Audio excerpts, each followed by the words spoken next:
తెలంగాణ మాజీ CM KCR, AP మాజీ ముఖ్యమంత్రి జగన్లపై ఆంధ్రప్రదేశ్ కాంగ్రెస్ చీఫ్ షర్మిల తీవ్ర వ్యాఖ్యలు చేశారు. తన ఫోన్ను ట్యాప్ చేశారని, ఇది అత్యంత దుర్మార్గమైన చర్య అని ఆమె మండిపడ్డారు. ఈ వ్యవహారంపై ఆమె తీవ్ర ఆగ్రహం వ్యక్తం చేస్తూ బాధ్యులపై కఠిన చర్యలు తీసుకోవాలని డిమాండ్ చేశారు.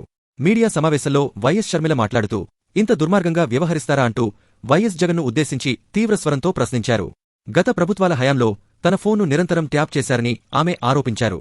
కేవలం రాజకీయ ప్రత్యర్థి అయినందుకే తన వ్యక్తిగత సంభాషణలను కూడా దొంగచాటుగా విన్నారని, ఇది వ్యక్తిగత గోప్యతకు తీవ్ర భంగం కలిగించడమే కాకుండా ప్రజాస్వామ్య విలువలకు కూడా విఘాతమని ఆమె పేర్కొన్నారు.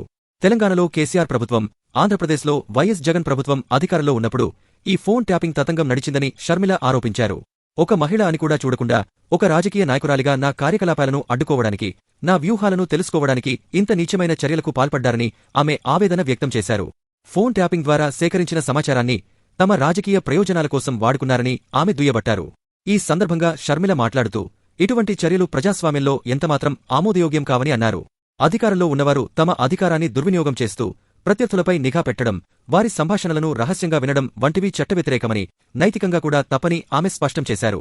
ఈ ఫోన్ ట్యాపింగ్ వ్యవహారంపై సమగ్రమైన విచారణ జరిపించాలని, ఇందులో ప్రమేయమున్న ప్రతి ఒక్కరిని చట్టం ముందు నిలబెట్టి కఠినంగా శిక్షించాలని ఆమె డిమాండ్ చేశారు. ఇలాంటి ఘటనలు పునరావృతం కాకుండా చూడాల్సిన బాధ్యత ప్రభుత్వాలపై ఉందని ఆమె హితవు పలికారు. ప్రజల వ్యక్తిగత స్వేచ్ఛను, గోప్యతను కాపాడటంలో ప్రభుత్వాలు విఫలమైతే ప్రజాస్వామ్యం ప్రమాదంలో పడుతుందని ఆమె హెచ్చరించారు. గతంలో వైవి సుబ్బారెడ్డి సైతం ట్యాపింగ్ విషయాన్ని ధృవీకరించి ఓ ఆడియోను తనకు వినిపించారని షర్మిల వెల్లడించారు.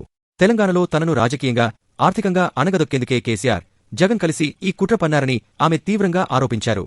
ఫోన్ ట్యాపింగ్ ఘటనపై తెలుగు రాష్ట్రాల ముఖ్యమంత్రులు రేవంత్ రెడ్డి, చంద్రబాబు నాయుడు తక్షణం విచారణను వేగవంతం చేయాలని ఆమె డిమాండ్ చేశారు. కేసీఆర్ కోసం జగన్ తనను రాజకీయంగా అణచివేయాలని చూశారని షర్మిల ఆవేదన వ్యక్తం చేశారు.